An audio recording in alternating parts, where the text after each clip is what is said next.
Dave Zirin, sports editor of The Nation, and you can read him at edgeofsports.com. Dave Zirin is a sports editor for The Nation. Which is why I've asked Dave Zirin to help us keep score. He's been called the best sports writer in the United States. Sports not just reflects our lives, but actually shapes our lives. I mean, it shapes our understanding of things like racism, sexism, homophobia. It shapes our understanding of our country. It shapes our understanding of corporations and what's happening to our cities. I mean, in so many different ways, sports stories are stories of American life in the 21st century. As a sports writer and a political writer, is there anything about sports that we can compare to art or a work of art? Oh, absolutely. I mean, because sports is art. Sports is ballet. Sports is music. Sports is movement. And I think that, like art, sports is very contradictory. Just like music is very contradictory, because at the end of the day, they're also cultural products in a capitalist society.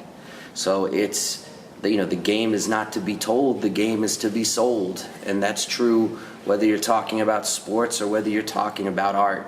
Now, what I find interesting, though, is the hypocrisy of some people on the left when they talk about culture, because they sometimes speak about sports like it's inherently right-wing or something that should be rejected out of hand, when they would never say that about music. They would never say that about dance. They would never say that about architecture. They would never say that about other kinds of art.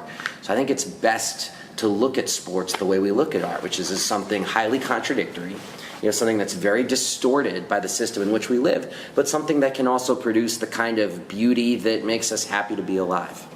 So, when talking about sports and its artistic beauty, is it because of the drama involved, or just the gracefulness of the athletes that makes it art, or which is it? Is it a combination of both?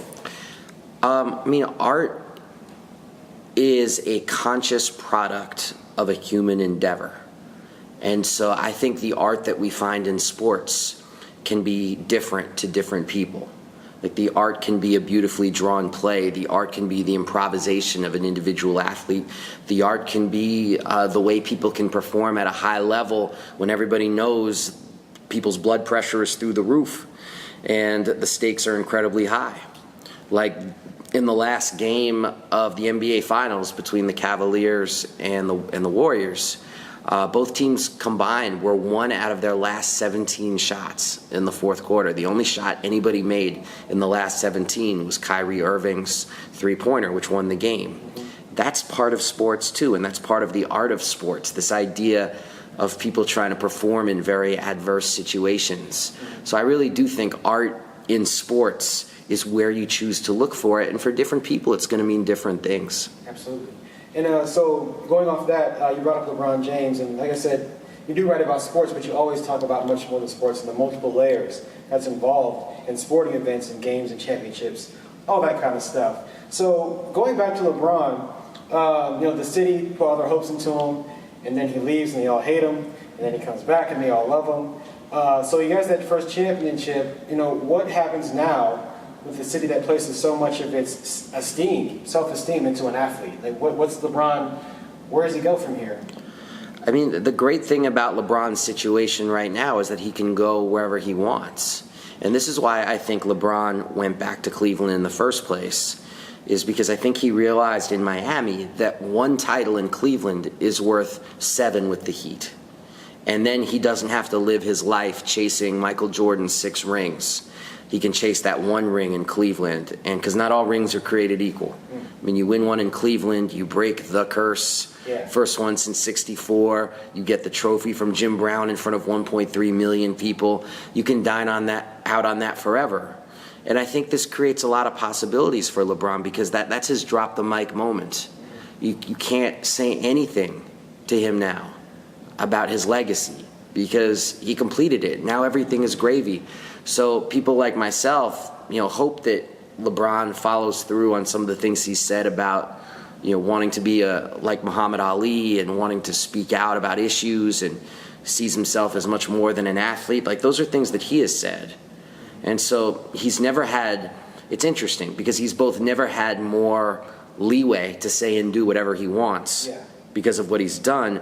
But at the same time, he also has the chance to rise from the ranks to do whatever he wants to do in a way that puts him in the kind of rare Warren Buffett air that doesn't need to care about issues like police brutality or poverty or things like that. Yeah. So, and he's 31 years old now. He'll be 32 relatively soon. And, it's going to be interesting to see what LeBron chooses to do. Once again, I don't believe in the idea that we should look to athletes for political leadership. I think that's a wrong way of looking at it. I think athletes are political when people are political. Okay. But and I think why LeBron has said things about the Black Lives Matter movement is because there has been a Black Lives Matter movement. You see what I'm saying? Like, you need to have that movement. And when people say to me, like, well, why aren't more athletes political? I always say, why aren't more people political? And why do we ask of athletes what we wouldn't ask of ourselves? Right. So this idea of thinking an athlete shall lead us is a very problematic approach to politics, to put it mildly.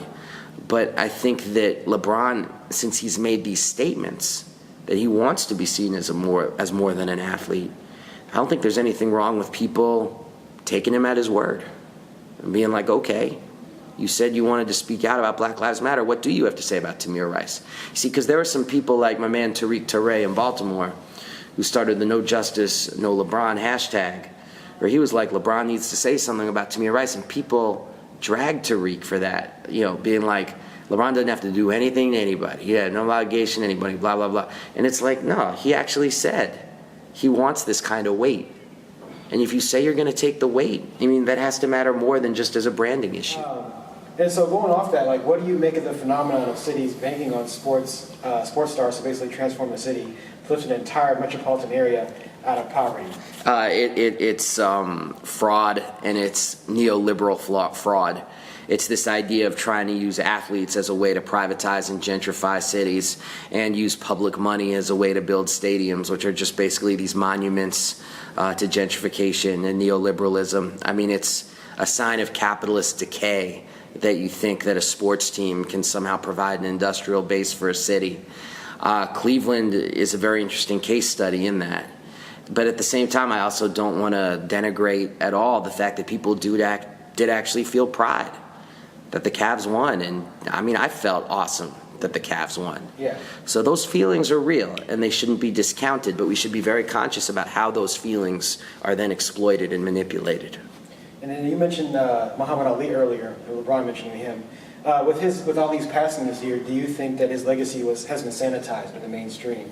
Oh, definitely. Muhammad Ali has been so but that's not a new thing. What Cornel West called the Santa Clausification of Muhammad Ali is something that's been ongoing for decades, really since Muhammad lost his ability to speak.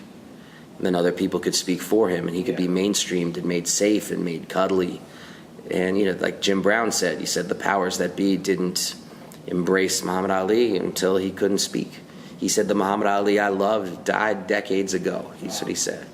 So that's the reality of it. And the message that I've tried to get through in my writings is, like, Muhammad Ali is a global icon because he stood up to the United States of America and won. Straight up. Yeah. No other reason. When he died, people said things like, oh, he was against war. Bullshit. He wasn't against war. He was against empire. Or people said, oh, he was against racism. Bullshit. He was in the Nation of Islam. He was for black nationalist response to racism and open separatism because racism was so bad. Now, we can disagree with those positions if we want to, but we don't have the right to change those positions retroactively. I see that. The industrial sports complex response to CTE, I haven't followed closely with the response. I know parents are now more concerned about their kids playing sports, but what are the professional leagues doing? Yeah, they're trying to make a safe cigarette right now. And the problem with cigarettes is that it doesn't matter, even if it's an American Spirit or if it's got a big old filter, a cigarette will kill you in the end. And the thing about football is that science is not football's friend. And there's been all kinds of cosmetic changes, like trying to, bigger filter, blah, blah, blah, less pesticides, where they talk about tackling and rules, and they're very conscious when concussions take place. But none of that changes the inherent danger in the sport. It's like saying we're going to box without hitting each other in the head. It's like, no, if you're not hitting each other in the head, you're not boxing. And it's the same with football. It's if you're not enacting a practice that produces these kinds of subconcussive hits, as they're called, and those are the hits that take place, 100 times every game just by clanging into other people, then you're not playing football. And so I don't know what that portends for the future of it. I mean, the appetite that the American people have for the game is unabated, and the league has never been more popular or more profitable. But there's a price to be paid. And, there's a journalist named James Reston once said that the media is much better at covering revolution than evolution. And I think that's the case with the NFL. It's like no one should look for a revolution from either the NFL or tackle football. But an evolution, that's definitely underway. This YouTube channel, we're based in Columbus, Ohio. Hey, what's up, Columbus? And of course, OSU is a major economic force in Columbus. So with going off that in the Buckeyes, do you agree with the amateur status of Big Ten athletes? No, it's absurd. I'm going to be talking later tonight. People should know about the Missouri football players going on strike against racism. And let me tell you something. One of the reasons why they also went on strike is because the plantation politics of big-time college football just rankle people. Let's talk about Ohio State. Woody Hayes, legendary coach at Ohio State. His last year as a coach, he made $42,000. That's how much he made. Decent salary in the late 70s, but nothing that you're going to retire on. Look how much Urban Meyer makes. It's now $6 million a year. He's got his own private plane. I mean, give me a break. It's a different kind of operation now. And the idea that the game has changed so much with these billion-dollar TV contracts, and so much multi-million-dollar assistant coaches, the fact that the game has changed that much, and yet the social position of players remains largely the same, although in some ways it's actually worse given that the travel demands on players and the time that they're asked to devote to the product they're putting out on the field and the limitations on their freedom of speech and expression with going after athletes on Twitter and social media. Like in some ways it's worse for athletes. And the problem with that is that there's no moral center. So that's why the Missouri football players going on strike was such a big deal, because they kind of exposed that. What do you make of the massive wave of protests that have happened across college campuses? A lot of the people on the other side have called these crybabies and PC warriors and things like that. Yeah, they call them that because they're scared. They're scared to any challenge to the status quo or any challenge to power. And to me, it's a beautiful thing. I mean, we always say sports and politics don't mix. But when you dig deeper, you know what they're really saying? They're not saying sports and politics don't mix. They're saying sports and a certain kind of politics don't mix. Sports and resistance politics don't mix. So you look at these campuses, and I don't know if you're talking about general campus protests or athletes protesting, but either way, living your life on a college campus right now in an era of crushing student loans is in and of itself a political act. You are living a political existence on your campus. And the idea that you can't then exercise some political agency in that context, I mean, that's an okie doke. That's just a way of keeping people tied up under wraps and drinking tea with their pinky out, hoping they don't get smacked. And going to the broader college campuses, what's a good recipe? Is there a recipe or a formula for college students to engage college athletes?